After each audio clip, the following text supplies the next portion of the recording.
Tatikonda రాజీపై MLA Kadiyam Srihari fire అయ్యారు. 15 ఏళ్ల BRS నేతలు మంచిగా ఎంజాయ్ చేశారని విమర్శించారు. తాగి తిని ఎగిరి డాన్సులు చేశారని అన్నారు. పథకాలు పదవులు అమ్ముకుని అన్ని రకాల అవినీతి అక్రమాలకు పాల్పడ్డారని ఆయన ఆరోపించారు.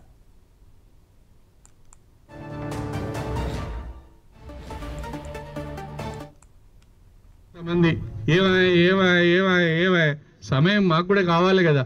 15 సంవత్సరాలు మంచిగా ఎంజాయ్ చేస్తారు, తాగితిరి తింటిరి ఎగిరితిరి దునికితిరి డ్యాన్సులు చేస్తారు, అన్నీ చేస్తారు. మేము అట్లా చేస్తానమ్మా?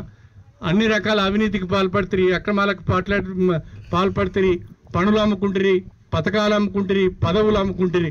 ఎక్కడైనా కడియం శ్రీహరి ఎవరికైనా ఒక పని అమ్ముకున్నాడా, ఒక పదవి అమ్ముకున్నాడా, ఒక పదవి అమ్ముకున్నాడా, ₹1 ఎవరి దగ్గర లంచం తీసుకున్నట్టుగా ఎవరైనా మీకు చెప్తారా అని చెప్పి నేను ఈ సందర్భంగా తెలియజేస్తున్నా. కడియం శ్రీహరి అంటే అభివృద్ధి, కడియం శ్రీహరి అంటే నీతి నిజాయితీగా పనిచేయడమే నాకు తెలుసు. దయచేసి మీ అందరినీ కూడా కోరుతున్నా, పనిచేసే ఎమ్మెల్యేలు ఉన్నప్పుడు, పనిచేసే ప్రజాప్రతినిధులు ఉన్నప్పుడు మన గ్రామాలు అభివృద్ధి చెందుతాయి. పనిచేసే ఎమ్మెల్యే ఉన్నప్పుడు మన నియోజకవర్గం అభివృద్ధి చెందుతుంది. ఎవరికో ఆ రోజు తెలిసి తెలియక ఓటేసి తర్వాత నెత్తి బాదుకుంటే వచ్చేది ఏమి లేదు. కాబట్టి మనం ఎన్నికలు ఎప్పుడు వచ్చినా సరి అయిన వ్యక్తిని కనుక ఎన్నుకుంటే మన గ్రామాలు బాగుపడతాయి, మన నియోజకవర్గం బాగుపడుతుంది, మన రాష్ట్రం బాగుపడుతుంది. నాకు వేరే వ్యాపకాలు లేవు, నాకు వ్యవసాయం లేదు, నాకు వ్యాపారం లేదు.